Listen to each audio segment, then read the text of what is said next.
अक्सर लोग बहुत से ऐसे सवालों से घिरे रहते हैं जो उन्हें रात दिन सताते रहते हैं। क्यों लोग आपको नजरअंदाज करते हैं? आपको लगता है कि लोग आपकी वैल्यू को समझते नहीं हैं। आपके महत्वपूर्ण और असरदार बातों पर भी ध्यान नहीं दिया जाता है।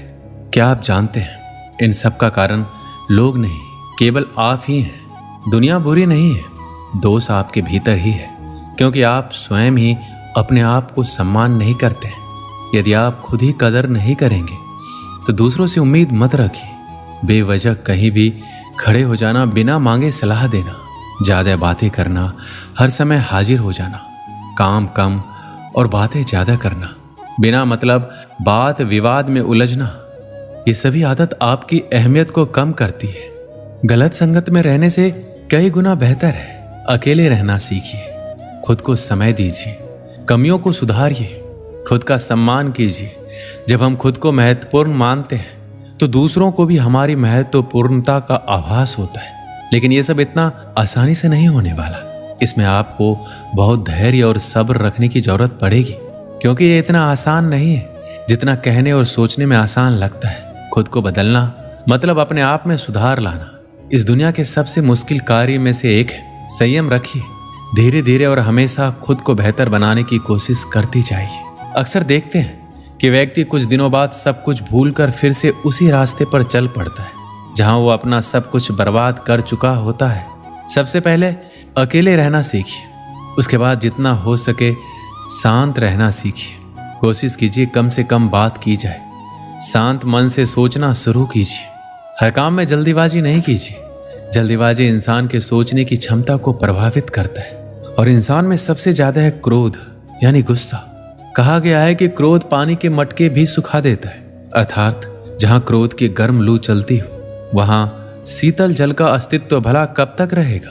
क्रोधी व्यक्ति सुनाने की शक्ति तो रखता है, परंतु कुछ भी सुनने की शक्ति और धैर्य उसमें जरा भी नहीं होता है, और उसकी यही कमजोरी उसे जीवन के हर मोड़ पर हार का सामना करवाती है और उसका सुख चैन छीन लेती है। ऐसा व्यक्ति अपनी ही जलाई हुई क्रोध अग्नि में स्वयं भी जलता है और दूसरों को भी जलाता है। वह अपने घर में भी आग लगाता है और दूसरों के घर में भी। कहते हैं कि क्रोध आने का मूल्य कारण है नकारात्मक विचारधारा। जिन लोगों को बार बार असफलता मिलती है, बार बार अपमान सहना पड़ता है और बार बार मनोवांछाएं अधूरी छोड़नी पड़ती है, उनके गुप्त मन में एक प्रकार का आघात पहुंचता है, एक प्रकार का मानसिक जख्म हो जाता है। और इन्हीं सब वजहों से फिर से वो लोग अपनी नकारात्मक भावनाओं को गुस्से के रूप में बाहर निकालते हैं। जब हम दूसरे से अधिक अपेक्षाएं रखने लगते हैं और वो जब पूरी नहीं होती तो निराशा के कारण हम तनावग्रस्त हो जाते हैं, दूसरों पर क्रोध करने लगते हैं। ऐसा करते समय हम ये भूल जाते हैं कि हम स्वयं भी तो निपुण नहीं हैं, हम भी तो गलतियां करते हैं और दूसरों की अपेक्षाएं पूरी नहीं करते हैं। अतः हमें इस हकीकत को स्वीकार करना चाहिए कि इस दुनिया में कोई भी वास्तव में सर्वगुण संपन्न नहीं है। इसलिए हर एक को उसकी त्रुटियों के साथ सहर्ष स्वीकार करने में ही हमारा सुख शांति समाई हुई है। श्री कृष्ण कहते हैं, क्रोध और आंधी दोनों एक समान है। शांत होने के बाद ही पता चलता है कि नुकसान कितना हुआ है। क्रोध करने का मतलब होता है कि दूसरों की गलतियों की सजा खुद को देना। क्रोध एक तरह का पागलपन होता है। क्रोध हमें उन लोगों से भी दूर कर देता है जो लोग हमें सच में मानते हैं। क्रोध में बोला गया एक कठोर शब्द इतना जहरीला बन सकता है कि आपकी 1000 प्यारी बातों को 1 मिनट में नष्ट कर सकता है। क्रोध एक बहुत ही बड़ा अवगुण है जो इंसान की कामयाबी में बाधक बनता है। अत्यंत क्रोधी स्वभाव का इंसान नेत्रधारी होकर भी अंधा ही होता है। क्रोध का भाव हमेशा क्रोधी को ज्यादा नुकसान पहुंचाता है बजाय उसके जिस पर वो क्रोधित हो रहा हो। क्रोध को पाले रखना गर्म कोयले को किसी और पर फेंकने की नीयत से पकड़े रहने के समान है। इसमें इंसान खुद ही जलता है।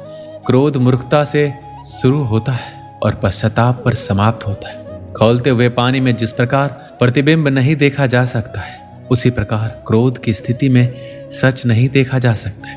क्रोध वह हवा है जो बुद्धि के दीपक को बुझा देती है। क्रोध करने वाले लोग अक्सर जीवन में कुछ बड़ा नहीं कर पाते। मूर्ख व्यक्ति गुस्से में आपाक होता है, लेकिन बुद्धिमान शांत होकर गुस्से को वश में करता है। माचिस की तिल्ली दूसरों को जलाने से पहले खुद जलती है। इसी प्रकार गुस्सा पहले आपको बर्बाद करता है, फिर दूसरों को। गुस्से का हमें तभी पता चलता है जब हम गुस्सा कर चुके होते हैं। जब आप हर बार क्रोधित होते हैं तब आप अपनी ही प्रणाली में जहर घोलते हैं। एक क्रोधित व्यक्ति अपना मुंह खोल देता है और आंखें बंद कर लेता है। क्रोध से इंसान न केवल अपना जीवन खराब करता है बल्कि लोगों के दिलों को भी ठेस पहुंचाता रहता है। जब भी आपको गुस्सा आए तो पहले उसके परिणाम के बारे में सोचिए।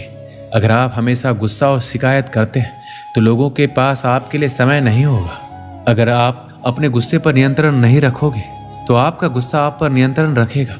क्रोध एक स्थिति है जिसमें जीव मन से अधिक तेजी से काम करती है। क्रोध एक ऐसा श्राप होता है जिसे खुद इंसान अपने आप को देता है।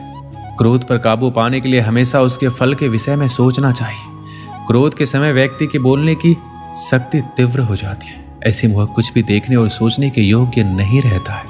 यदि आप सही हैं तो आपको गुस्सा होने की जरूरत ही नहीं है, और यदि आप गलत हैं तो आपको गुस्सा होने का कोई हक नहीं है। जो हमेशा गुस्सा में रहे उसे छोड़ना जरूरी है। ऐसे मूर्ख इंसान का घमंड तोड़ना जरूरी है। छोटी सी बात पर अधिक गुस्सा करना फायदे का सौदा नहीं है। मौन रहकर जो लोग क्रोध को जाहिर करते हैं वास्तव में वह लोग रिश्तों के गहराई को समझते हैं।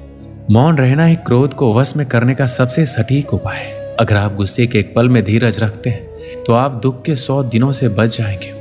अपने गुस्से से किसी को अपने बस में कर लेना गर्व की बात नहीं है, बल्कि गुस्से को अपने बस में कर लेना गर्व की बात है। सामने वाले गुस्से में है तो आप चुप रहिए, वो थोड़ी देर बाद चुप हो जाएगा। क्रोध को जीतने में मौन सबसे अधिक सहायक है। अगर आप गुस्से से मित्रता करते हैं तो यह आपके दुश्मनों की जीत के समान है। क्रोध करना कोई गुण नहीं है, इसलिए इसे आज ही छोड़ दीजिए। गुस्सा जितना अधिक होगा परिस्थितियां उतनी ही ज्यादा अधिक खराब होगी। गुस्सा एक ऐसा प्रतिशोध है जो दूसरों से नहीं खुद से लिया जाता है। जिस आदमी को गुस्सा अधिक आता है उसे आसानी से गुमराह किया जा सकता है। अगर आपको शांत रहना सीखना है तो हर बहस में खुद को सही साबित करना बंद कर दीजिए। गलती और गुस्सा एक ही सिक्के के दो पहलू हैं। अगर आपसे कोई गलती हो जाए तो आपको अकारण ही क्रोध आने लगता है, और अगर आप गुस्से में हैं तो गलती पर गलती करते चले जाते हैं। ऐसे में जब गुस्सा शांत होता है तब आप जान पाते हैं कि आपके द्वारा की गई गलतियों का क्या प्रभाव पड़ रहा है या पड़ने वाला है।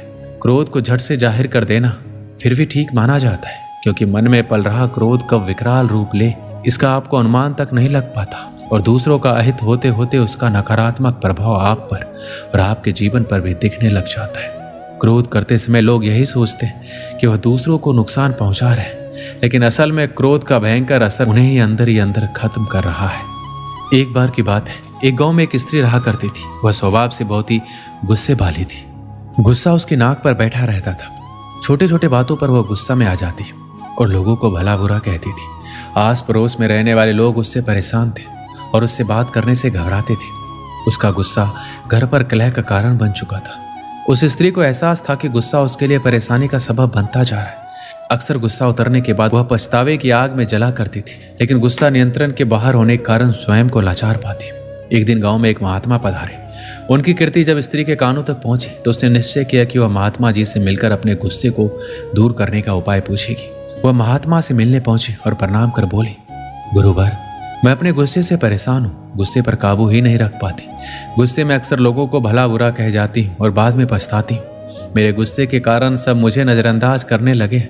इससे मैं बहुत दुखी भी हूँ। मुझे कोई ऐसा दवा दीजिए कि मैं गुस्सा करना छोड़ दूँ। महात्मा ने उसे एक शीशी दी और बोले, पुत्री, इस शीशी में क्रोध दूर करने की दवा है। अब से जब भी तुम्हें क्रोध आए इस शीशी से मुंह लगाकर दवा के कुछ घूंट पी लेना। स्त्री दवा पाकर बहुत खुश हुई और महात्मा का धन्यवाद कर अपने घर लौट गई। उसके बाद उसे जब भी गुस्सा आता वह शीशी से मुंह लगाकर दवा पी लेती। धीरे धीरे उसका गुस्सा कम होने लगता। 7 दिन बाद जब शीशी की दवा खत्म हो गई तब वह फिर से महात्मा के पास पहुंची और बोली, गुरुवर, आपने मुझे गजब की दवा दी है। इसे पीते ही गुस्सा छूमंतर हो जाता है। अब वह दवा खत्म हो गई है। कृपया कर मुझे उस दवा की एक और शीशी दे दीजिए। महात्मा मुस्कुराते हुए बोले, पुत्री, तुम्हें जानकर आश्चर्य होगा कि उस शीशी में कोई दवा नहीं थी। उसमें सादा पानी भरा हुआ था। क्रोध आने पर जब भी तुम उस शीशी से पानी पीती थी तो शीशी मुंह में होने के कारण तुम कुछ बोल नहीं पाती थी। क्रोध दूर करने का उपाय बस अपना मुंह बंद कर लेना है। अब से यही किया